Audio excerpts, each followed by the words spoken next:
परमेश्वर ने सब कुछ बनाया, उसने मनुष्य को भी बनाया। परमेश्वर ने लोगों को हमेशा के लिए उससे दोस्ती करने के लिए बनाया। प्रथम मनुष्य का नाम आदम और हवा रखा गया था। परमेश्वर ने पृथ्वी को हमारे लिए एक विशेष उपहार के रूप में बनाया। उसने ऊपर सुंदर आकाश और नीचे भूमि और महासागर बनाया। परमेश्वर ने आकाश में सभी पंछी, समुद्र में मछली और हर तरह के जानवर बनाया। परमेश्वर ने आदम और हवा के लिए एक विशेष बगीचा बनाया। बगीचा बहुत सारे अद्भुत चीजों से भरा था।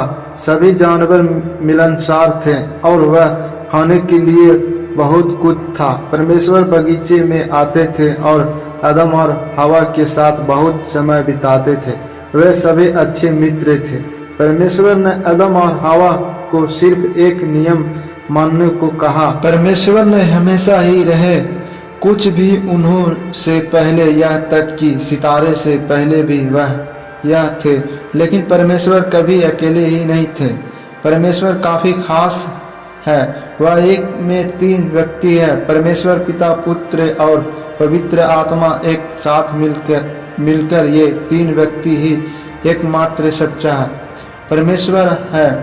वे सभी एक दूसरे से प्यार करते हैं और वे सभी आपसे भी बहुत प्यार करते हैं। यीशु बुद्धिमान और सामर्थी होता गया।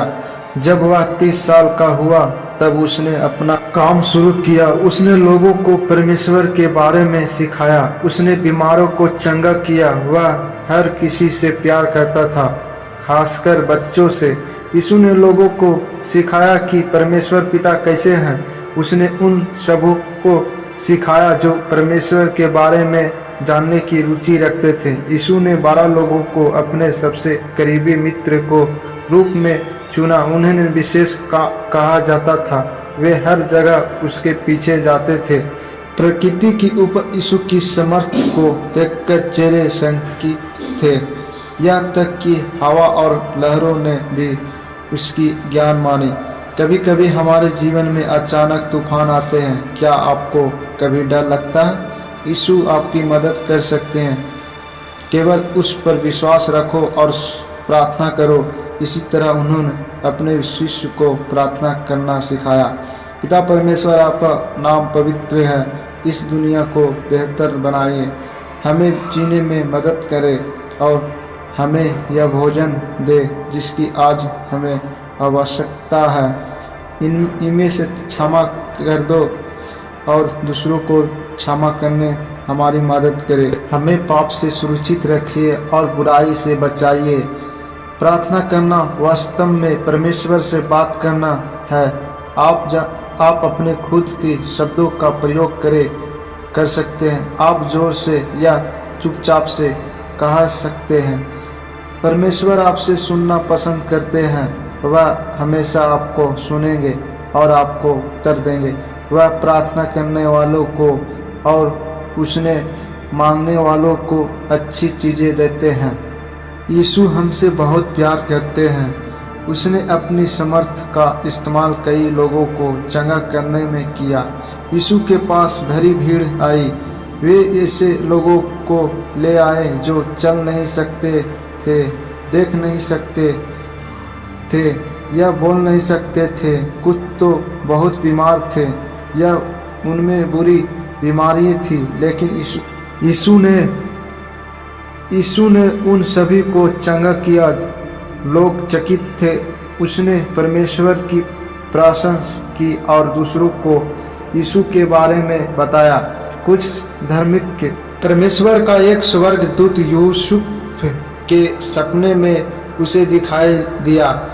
उसने यूसुफ से कहा कि उसने मरियम को अपनी पत्नी के रूप में ग्रहण करने के लिए। यीशु ने उन लोगों को माफ किया उन्होंने पाप किया था। धार्मिक याजकों यह पसंद नहीं था। उन्होंने कहा, लोगों को क्षमा करने के लिए यीशु कौन है?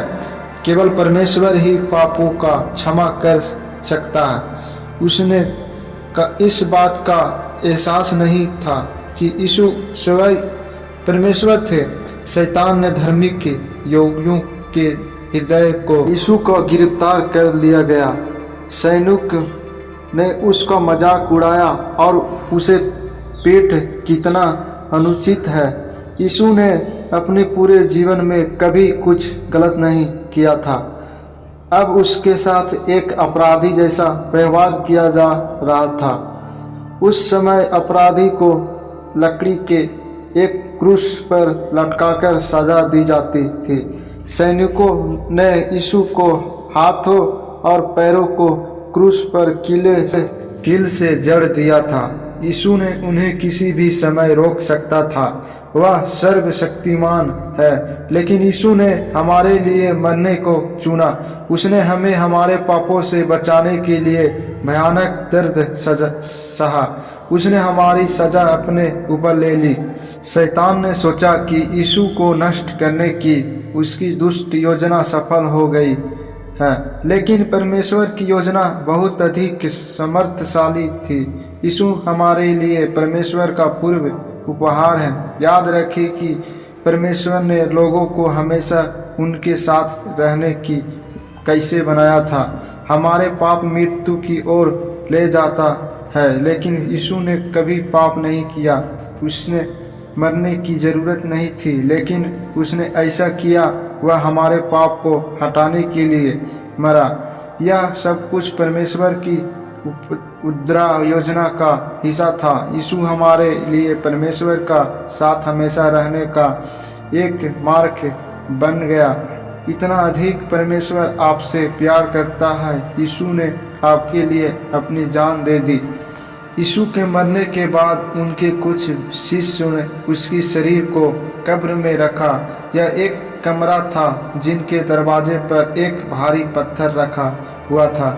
यीशु के मरने के 3 दिन बाद वह एक भूकंप आया। परमेश्वर का एक दूत ने पत्थर को लुढ़काया दिया और उस पर बैठा हुआ था। उस दिन सुबह के समय 2 महिला यीशु के कब्र पर गई। स्वर्गदूत ने उन्हें बड़ी खबर दी। यीशु फिर से जीवित हो उठा था। जब वे कब्र से बाहर निकले रहे थे तो सोचे कि उन्होंने किसको देखा। उन्होंने यीशु को देखा। जी उठने के बाद यीशु ने 40 दिनों तक अपने शिष्य को साथ समय बिताया। यीशु ने वादा किया कि वह उनके लिए एक सहायक भेजेंगे। उसका पवित्र आत्मा यीशु उसके बाद स्वर्ग लौट गया। उसका शिष्य ने यीशु को बदलाव में जाते हुए देखा। यीशु कभी स्वर्ग में है, लेकिन परमेश्वर का पवित्र आत्मा सभी भी हमारे साथ है। पवित्र आत्मा बाइबल, शक्तिशाली बाइबल ये बताती है कि आओ मुझे पढ़ो। यीशु प्रभु का कहानी बाइबल भी बताता है।